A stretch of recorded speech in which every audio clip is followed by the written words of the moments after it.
Assalamu alaikum. Peace be with all of you. My topic today is about the greatest person. Is it Christopher Columbus? No. Newton? No. Gandhi?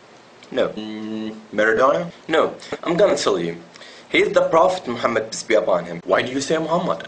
You are Muslim and surely you say Muhammad is the greatest person. It's not because of the fact I'm Muslim. Anyone read his biography, he will know that he is the greatest person. Michael Hart, a non-Muslim, read about the biography of Muhammad and chose Muhammad as the greatest person in his book, The 100 Ranking of the Most Influential Persons in History. Look at what Michael said about why he chose Muhammad. My choice of Muhammad to lead the list of the world's most influential people may be surprised some readers and may be questioned by others, but he was the only man in history who was supremely successful in both the religious and secular levels. Tell me, what do you know about Muhammad? No offense, but what I know is that he was married to a 6-year-old girl. Is that all what you know? You know that the people who are trying to warp Islam are telling you that it was a flaw.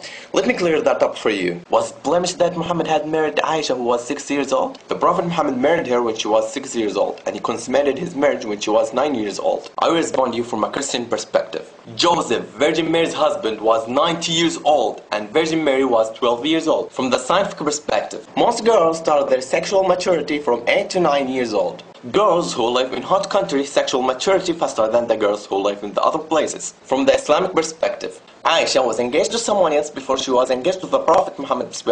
That means she was able to marry at that time. If there was a wrong or a blemish, the unbeliever of Quraysh would have criticized Muhammad because the unbeliever of Quraysh hated Muhammad. The most of you don't know truly about the Prophet Muhammad. You just heard about Muhammad from those who tried to warp Islam and Muhammad as evil subjects. Did you hear about his mercy? Look at this example of his mercy. In the day of conquest of Mecca, the day of triumph for the Muslims, the Prophet Muhammad turned to an unbeliever of Quraysh and he said, "Oh Quraysh, what do you think of treatment that I should accord you?" And they said, "Noble brother, a son of noble brother." Thus an unbeliever of Quraysh who killed his friends and tried to kill him and agonize his friends. And the Prophet Muhammad said, "No reproof against you this day. Go your way, you are free." What's a mercy?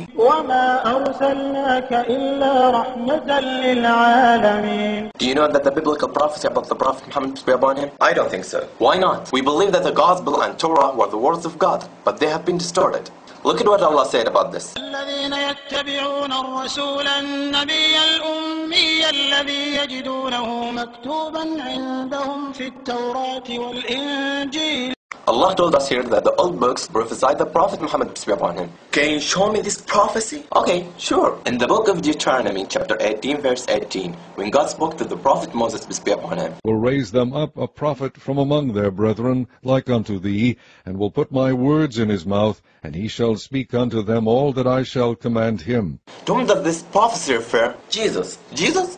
Is Jesus like Moses? Prophet like Moses. According to you, Jesus is God, but Moses is not God. According to you, Jesus died for the sins of the world, but Moses did not die for that. According to you, Jesus went to the hell for 3 days, but Moses did not go there. So, Jesus is not like Moses. Now, we will see if Moses was like Muhammad or Jesus. Moses and Muhammad had a father and mother, but Jesus had only mother. Moses and Muhammad were born the normal natural course, but Jesus was created by a special miracle. Moses and Muhammad married and begotten children, but Jesus remained a bachelor all his life. So,